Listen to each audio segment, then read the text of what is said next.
Hello and welcome to another Blender Zulubo tutorial.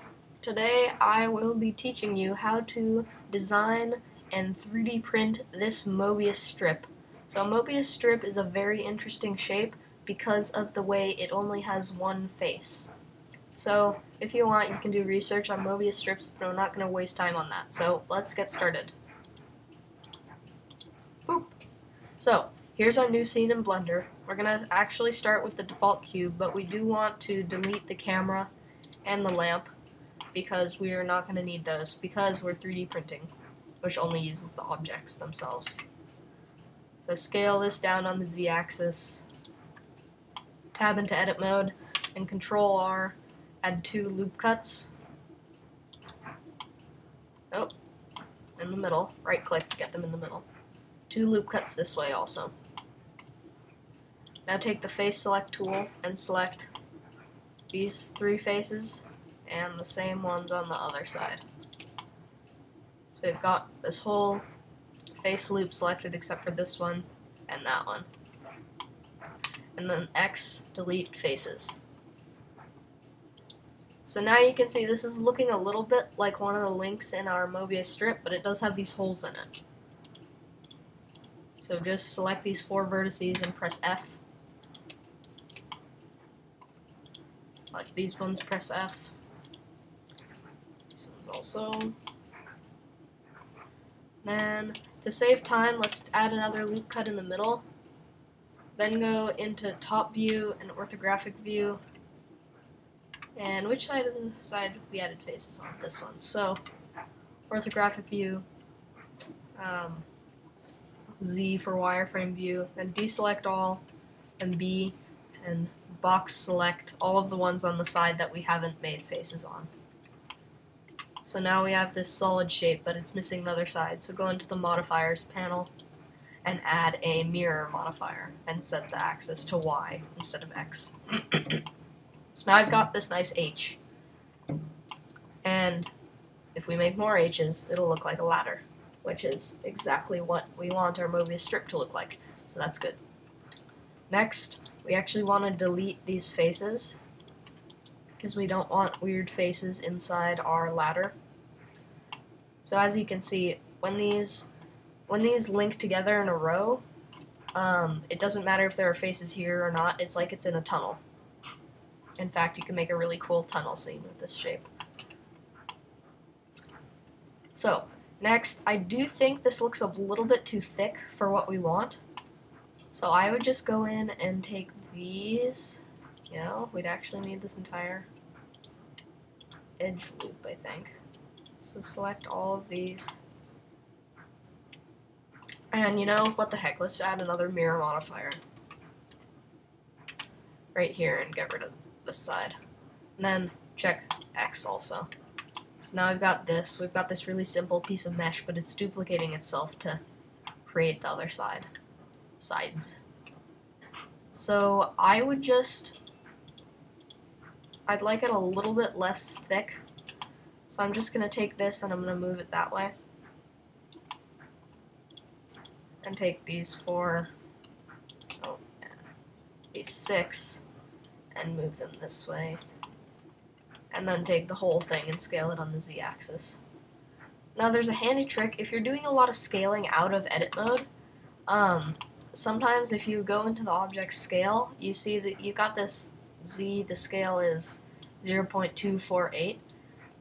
We don't really want that, so to reset the scale, you hold down Control A and then click on scale, and now you can see the scale is at 1, 1, 1. So that just makes it a little bit cleaner. So we have this and it looks about the right size. So next we are going to add an array modifier. So we want a row of these, but we don't want them that way. We could rotate on the Z-axis by 90. Oh, we have to do that in edit mode.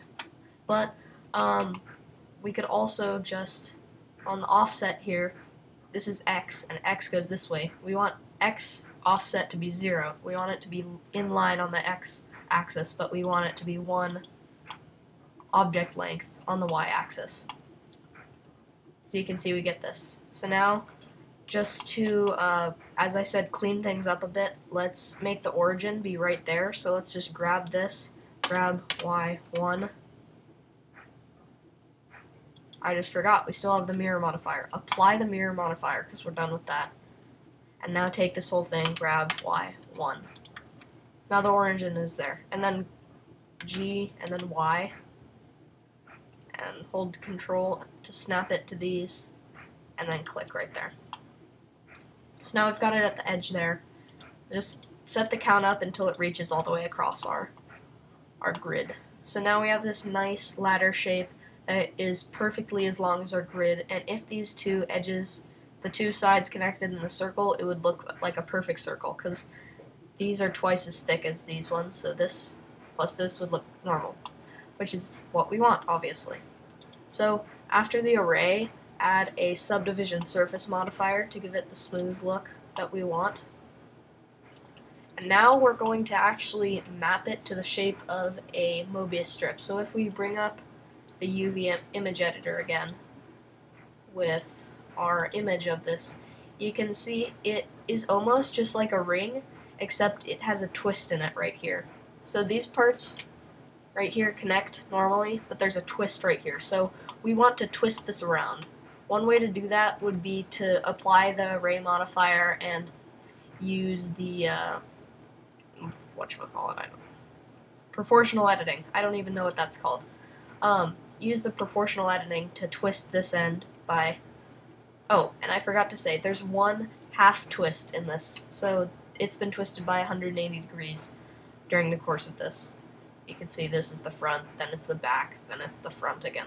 So we want to twist this by 180 degrees. One way to do it would be in edit mode with the proportional editing tool, but the way I use is using a curve, usually a Bezier curve. So for some irritating reason, when you create a new Bezier curve, it's at this shape. I'm just going to hide this for a moment.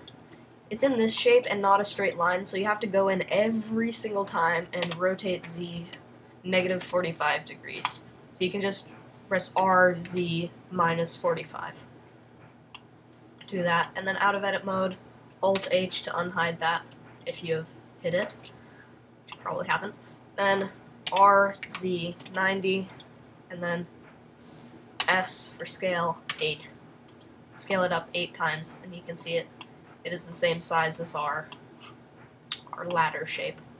Now take this one, and your immediate thought would be, I see these little arrows, it looks like they are flat all the way across, and this is really getting in the way. I'm just going to hide that for a bit. These arrows look like they're being flat all the way across, and they are, so how would we put a twist in them? My immediate thought would be to R, Y, 180, but no, that doesn't do anything at all. You have to go Control T for twist, and then 180. And it gets this twist in it. And this looks pretty neat, but it will look a lot better once we actually map our ladder shape to it. So take this and add another modifier, this time a curve modifier, and we can get rid of this. And then select the Bezier curve. And why did it move over there? Because the origin of the Bezier curve is right in the middle, but the origin of this is over here. So what we want to do is grab Y again, then hold Control until we're right in the middle, and now it looks like a strand of DNA, especially when viewed from the top. But we have achieved exactly what we want, which is to put an 180-degree twist in this. It does look like the twist is not exactly centered in it. Looks like there's more twist on this side. I don't know. Actually, I think that's might just be my eyes playing tricks on me. And it doesn't actually matter that much anyway because it's going to be a circle. So next, add a Bezier circle because we're going to put this in a circle shape. Add yet another modifier, another curve modifier. For object, make sure you select Bezier circle. If you select Bezier curve again, it's just going to do that. Don't do that. So Bezier circle. Whoa! That does not look right, does it? It looks like a giant demented sand timer, which we don't want. So for the deformation axis, I think it's doing that because it's set to X and it should be set to Y. that looks much better, even though you might say it doesn't look better. It still looks a little bit hectic and crazy, but that's just because our circle is way too small, so it's trying to map something that's a lot longer than the circumference of the circle to the circumference of the circle, which means it's really confused. So just scale it out until the ends are about touching, and as you can see, this is starting to take shape very nicely. So what we want to do now is we're going to rearrange the modifiers a little bit so we can apply a couple of them but not the other ones. Because what we want to do is we want to connect these ends while it's still a square rather than a circle. It's just harder to do that. So we're going to move both of the curve modifiers above the subsurf modifier, and you can use these little arrows here. And now it looks a little bit weird, but that's because we don't have the merge box selected on the array. So if we click that, it looks pretty much normal again. Looks a little bit weird still, but that's alright. We could... yeah, that's fine. That's fine. It's just a little bit of stylish bumpiness. So, oh, you know why that is? That's because of the extra edge loops that were here from the mirror modifier. So I'm just gonna get rid of those actually, and you can just follow my lead here. I think I can just select these maybe and select these and then bridge.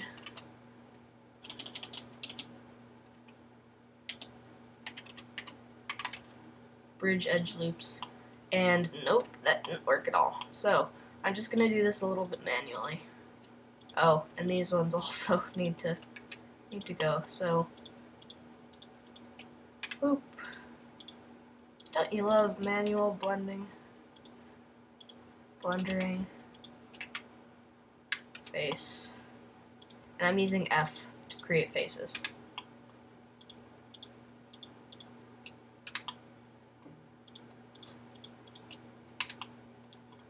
Now the bottom.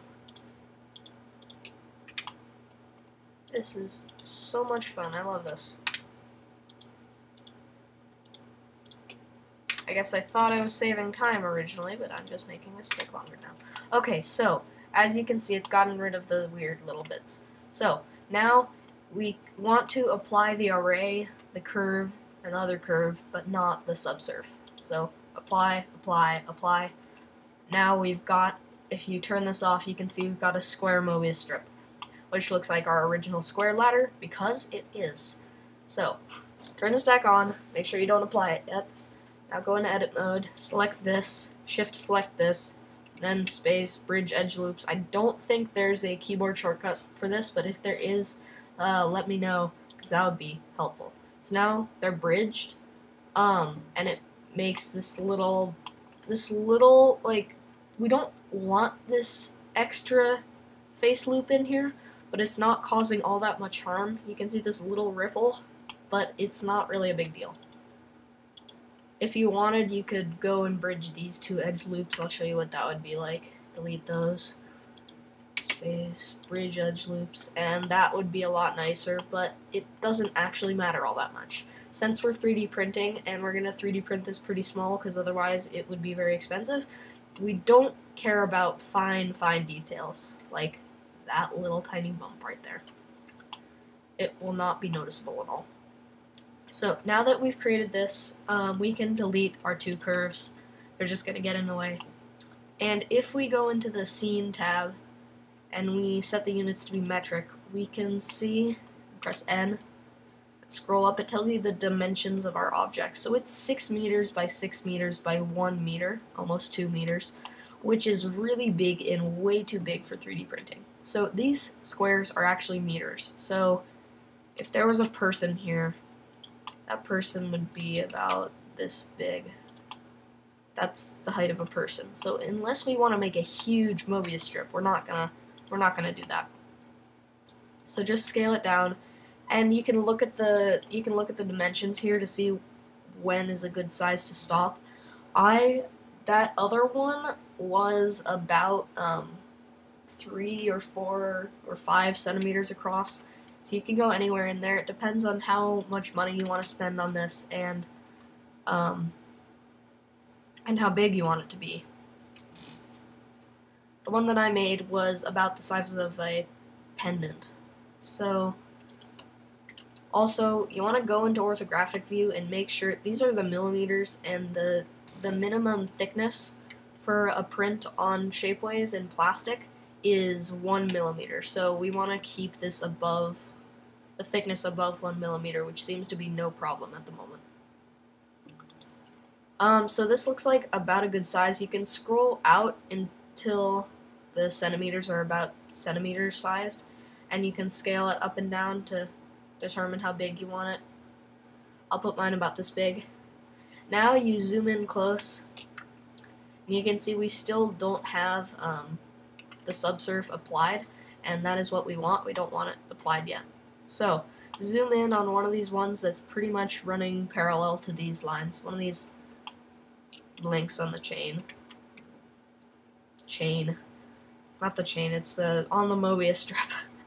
And press Alt S, and then actually move your mouse up, and it'll squeeze it down. And don't look at this orange part, look at this, you can see this wireframe inside of the orange selected part, and get that a little bit bigger than 1 millimeter. It might take a while. If you zoom out, it goes faster. And I think that's about good. Then just make sure everywhere else is, you can see this is like a millimeter and a half, which is good. We don't want it too thin. We also don't want it too thick because it's good to save on the material costs. You can also do a side view like this and make sure these parts are a millimeter thick, which they look like they are, just barely. They're pretty thin though, so we gotta be careful about that. So, I have a 3D printing add-on enabled, which I think is in the user preferences. Add-ons, 3D. Yeah, so just search 3D in the add-ons, and you'll get right at the bottom, Mesh 3D Print Toolbox, which is a great toolbox for 3D printing. So it can tell you things like the volume of it, and the volume is 0.3 cubic centimeters. So if you were to go to Shapeways, you would find that the cost per cubic centimeter for the plastic material is about $1.50, maybe? I don't know. But that looks like a good size, because that's not going to be very expensive. So we've got this. You can double check everything. You don't actually have to apply this subsurf modifier. You can actually export it, and Blender can apply the modifier to the exported model, but not the model in Blender, so you can keep working on it and refine it without applying the modifier. So that's what I'm going to do. File, export. I do Collada, the .dae. It's the default for Blender, and it is nice, and Macs like it. I'm using a Mac. So, I'm just going to put this in my 3D printing files folder, of which I have too many, as you can see, and I'm going to call it Tutorial Möbius Strip. And I'm going to export that. Oh, I actually forgot the most important part. Since we didn't apply that, it's going to export the model without the modifier, and we're going to get that square ladder. So, Tutorial Möbius Strip. We want to just click on that once to name it that, and then go down to here, Export Collada, Apply Modifiers, and then View. Yes, View is good. And not selection only, don't, nothing else. So, then Export Collada. And now we can go into that folder and just double check it. If you're using a Mac, you can actually open Collada 3D files in preview, and you can also just preview them. So 3D printing files, I think I can have them the date modified. Tutorial Möbius Strip, press space to preview it, and it'll give us a preview that we can look at, which is good. So that looks pretty good right there. So then we know we can go to Shapeways, and I'm going to just move this window so It's in my screencast. Okay, awesome. Then I have Shapeways bookmarked. And you don't actually have to have an account to upload things to Shapeways. I can just click upload even if I'm not logged in. I mean, you can just click upload even if you're not logged in. I am logged in. So I can actually save stuff and sell it. But an account is free, and I suggest you get one because it's really fun. Then find that folder. Tutorial movie strip, there it is. And upload now.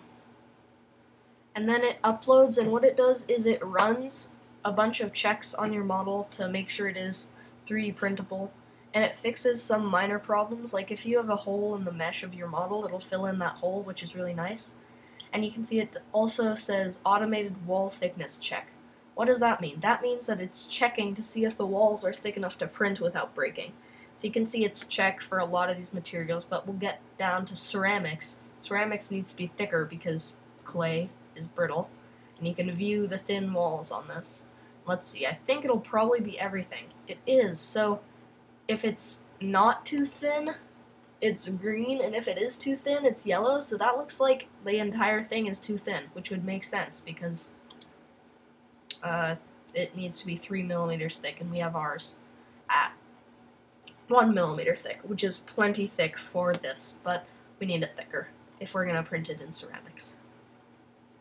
So if you want to do that, you can just go back into Blender and Alt-S in edit mode again, make it thicker, but we have this now. We can have it in a bunch of these different colors: white, black, white polished, which is just smoother, purple, red, pink, blue. Alumide is like fake metal. It's plastic with aluminum dust in it. And elastoplastic is stretchy, which I think it would be fun to order this in. So if you wanted, you can buy it in elastoplastic. Actually, I want to buy it in purple, and I'm not actually going to buy it, so I already have one of these. Now you can see it says added to your cart, 1 Möbius strip, and then if you have ever shopped online, you will understand the rest because it tells you the price. If I want to buy this plus shipping is $6.50 if you're in the United States, and $10.15 is the total. So then you can check out and you put in your shipping information and all that.